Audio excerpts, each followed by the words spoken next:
Bom, pessoal, quero contar para vocês que depois do governo anunciar um contingenciamento de 15 bilhões de reais no orçamento de 2024, o dólar abriu em queda nesta sexta-feira. Eu vou conversar agora com o André Anelli, que vai trazer as informações para a gente. Qual é a cotação de hoje, Anelli? De que maneira que esse mercado reagiu também e como que ficou o contingenciamento, o bloqueio, o contingenciamento, tudo junto? Conta aí para a nossa audiência. Bem-vindo.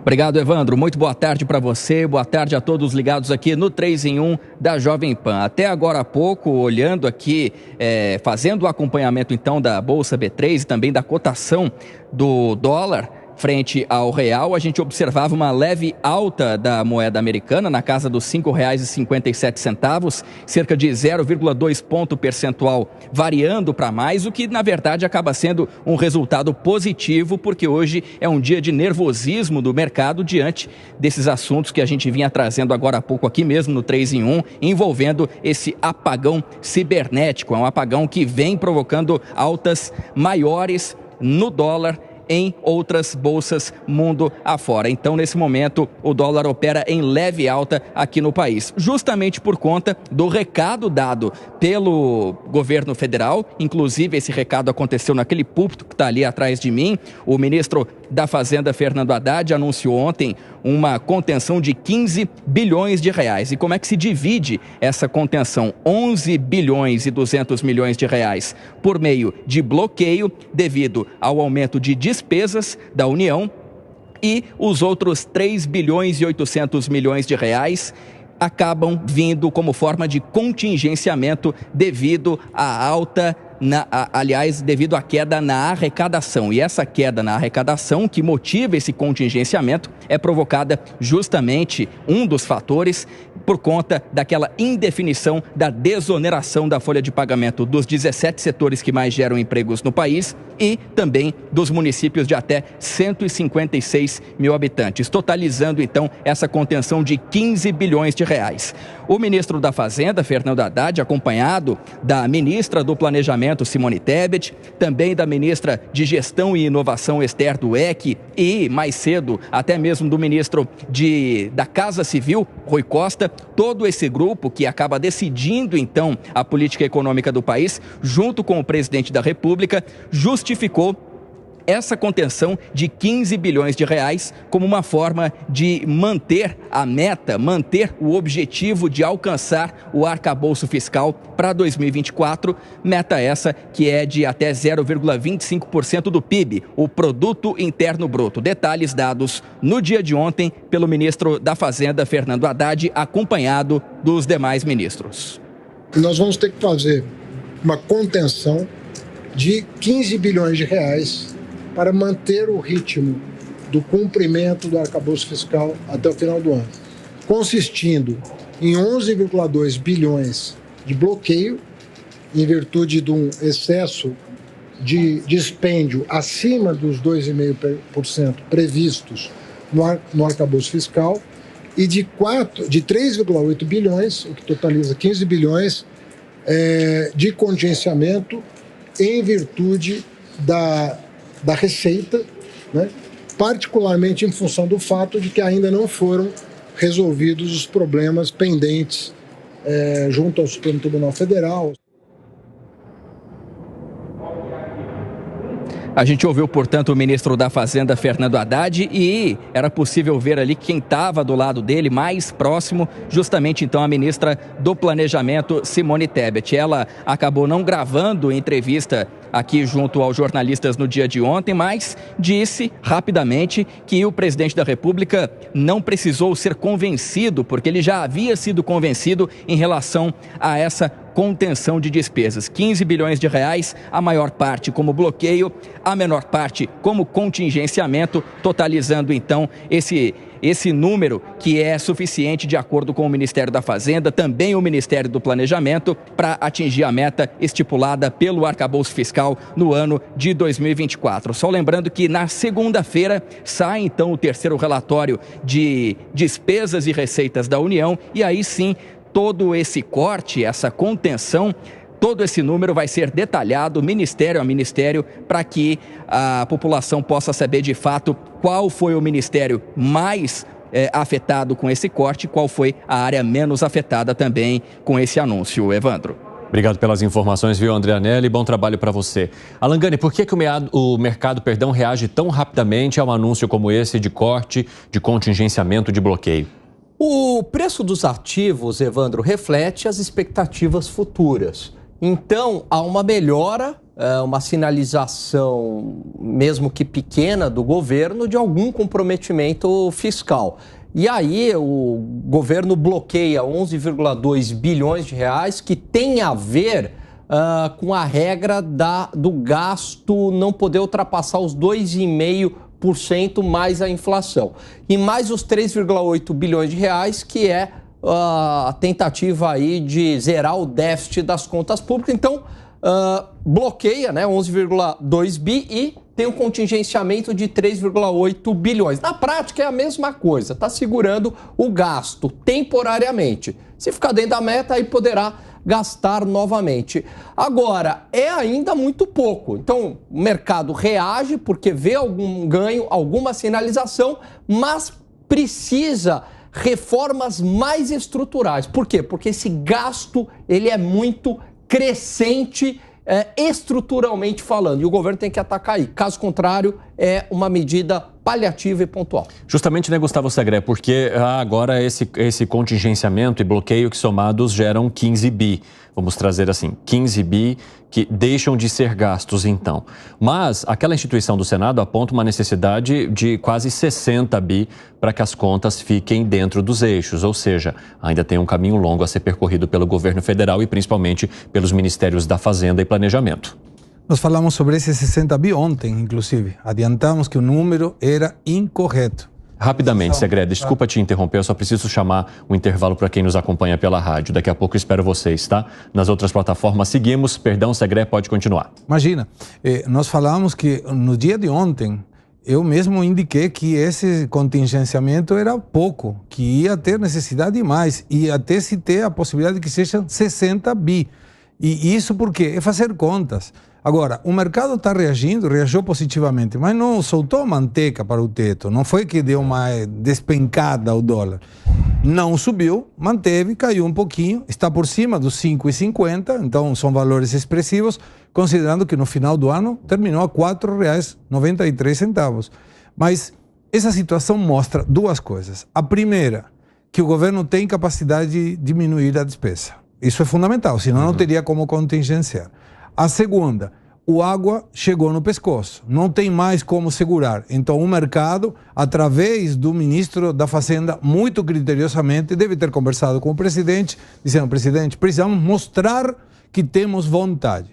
Mas essa vontade pode ser uma jogada que pode dar um problema no futuro, porque o mercado está interpretando que o compromisso do governo está em diminuir a despesa. Se aparece o presidente falando, não quero saber, tem que me convencer, gasto e investimento é a mesma coisa, isso vai se evaporar. Ou seja, esse otimismo, esse positivo pensamento do mercado vai ter um voo curto. Por isso que é importante que mostre realmente que quer conter a despesa. E aí a gente critica também. Hoje, por exemplo, saiu um ministro da Previdência indicando que ia fazer cortes da Previdência. De 9 bilhões. Então, por que não foram feitos antes? Por que agora já tem mais de 1 ano e meio do governo? Por que deve esperar tanto tempo para fazer um eventual corte, investigando inclusive possibilidades de fraudes? Fraudes é a primeira coisa que tem que ser investigada. Não pode conviver com fraude. Então, a minha pergunta é, então agora que chegou algo no pescoço, vai acelerar isso? Isso deveria ter sido feito no primeiro dia, porque qualquer dinheiro mal gasto pode ser aportado a um dinheiro social, inclusive, que o governo tanto defende e que não está sendo alocado para isso. Olha, o ministro Carlos Lupe disse que esses cortes viriam, então, de uma análise remota de atestados médicos para concessão de benefícios, como auxílio-doença, e outra parte terá origem na reavaliação de benefícios por incapacidade. Cerca de 220 milhões devem ser poupados por meio de medidas de prevenção e também contenção de fraudes. Então, ao todo, o ministro Carlos Lupe aponta ali que 9 bilhões poderiam ser contingenciados do ministério dele. Agora, José Maria Trindade, você acha que o recado que vem agora é, olha, o corte precisa ser de tanto, vocês que se virem então para se enquadrar dentro do limite que temos aqui? O presidente Lula definiu ali porteiras, limites que não devem sofrer cortes. A área social, né, tudo que atinge o salário mínimo e consumo. E nada de ir muito fundo também na Bolsa Família, né? São os limites que o presidente Lula deu. Não é verdade que não convenceram o presidente. Convenceram, sim. E não foi fácil esse convencimento. Foram várias reuniões e o anúncio só foi feito depois de uma reunião pesada no Palácio do Planalto. Só falta agora levarem para Times Square um novo meme, né, do Haddad mão de tesoura, né, o cortador. Mas que não é verdade, não é chegado a esses cortes, não, que o Lula não deixa. Mas é uma ideia do governo e é uma ala vencedora do PT, essa de rigor fiscal, de responsabilidade, de não gastar mais do que arrecada. E é esta a mensagem. Eu não canso de dizer que discurso só não adianta para o mercado. O mercado não é bobo, não se deixa enganar. Mas esta foi uma postura de governo, né? Uma postura, além deste contingenciamento e além dos cortes, que são coisas diferentes, né? Existe uma postura nova do governo de, primeiro, ir atrás dos gastos desnecessários. Bolsa Família, existem pagamentos em dobro no mesmo CPF. Olha, isso já deveria ser corrigido há muito tempo. As aposentadorias sociais, e só o Brasil tem isso, aqui no Brasil ninguém fica desamparado. Se alguém chega aos 70 anos e não tem uma família para cuidar, aí o Estado cuida através de uma aposentadoria social, né, do salário mínimo. Então, existem erros, existem pessoas que não precisam, que estão exatamente usufruindo disso. Haverá esse filtro na Bolsa Família e nas aposentadorias sociais, mas nunca cortes, né? De qualquer forma, esta postura é que levou o mercado a acreditar de que, desta vez, o governo ouviu esta ala, né, que pretende economizar. Felipe Monteiro, a ministra do Planejamento, Simone Tebet, falou muito pouco, né? Ela ficou ali atrás do ministro da Fazenda, soltando algumas frases bem curtas, mas uma das frases dela foi a que mais repercutiu, quando ela foi questionada se o presidente da República precisou ser convencido. Ela falou, não, ele já foi convencido lá atrás, agora foi muito mais fácil. Eu te pergunto, por que um presidente da República precisaria ser convencido da importância de contingenciamento, bloqueios de economia para conseguir se manter dentro de um arcabouço proposto pelo seu próprio governo? Essa é a questão. E aí que eu entendo como é que foi o teor da palavra da Simone Tebet, não é? Se referindo que o convencimento foi lá atrás, quando resolveram aprovar o arcabouço fiscal. Depois de mais de um ano do governo, não tem que ter mais convencimento do presidente da República. Agora, isso na minha opinião demonstra, Cine, que o governo está realmente querendo cumprir aquilo que ele se dispôs a cumprir, né? Que é o arcabouço fiscal. Diferente do teto de gastos públicos, né?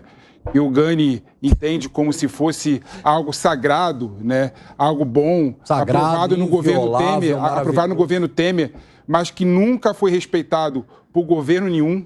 Ou seja, a tal lei de limitação do teto de gastos, na verdade, era uma lei que nunca foi cumprida. Era uma perfumaria, no caso, né? Então, ser a favor dessa lei, né, no meu modo de ver, mostra a irracionalidade da nossa discussão econômica e fiscal no Brasil. E quando o governo fala que vai cumprir o arcabouço fiscal que eles apresentaram para o Congresso, eles discutiram no Congresso e foi aprovado para o Congresso, e ele faz isso com os bloqueios, né? Tanto é que o governo até falou bem, né? O que fala o arcabouço fiscal? Quando há aumento das despesas obrigatórias acima de 2,5% em relação ao ano anterior, automaticamente tem que haver o bloqueio das despesas não obrigatórias. Então, isso que o governo está fazendo. E eu entendo, quando eu falo, por exemplo, que o problema não está no déficit fiscal zero, eu não estou fazendo nenhuma defesa de gastar irracionalmente. Eu estou fazendo nenhuma defesa em investir onde não tem resultado. Até porque a gente sabe que tem gastos públicos que são mal alocados. A gente sabe, por exemplo, que nosso judiciário, que corresponde a 1,8% do PIB, tem super salários, tem privilégios, e dá para cortar, em vários aspectos, o valor do judiciário em outros lugares do governo. Mas eu acho que a gente tem, sim, que olhar também a questão do investimento público de uma forma adequada. É necessário investir para crescer. E o meu medo, quando eu critico o governo Haddad, que quer se ater ao tal arcabouço fiscal como uma forma de olhar e acenar para os investidores externos como se fosse pedir a bênção deles para investir no Brasil, isso está errado, está completamente equivocado. Eu consigo criar medidas que façam investidores vir para o Brasil, investidores vindo para o Brasil, eu consigo trazer dólar, trazendo dólar, a valorização automática do real frente ao dólar. Se tivesse um projeto no Brasil de reindustrialização, por exemplo, bem feito, com toda certeza investidores viriam para o Brasil.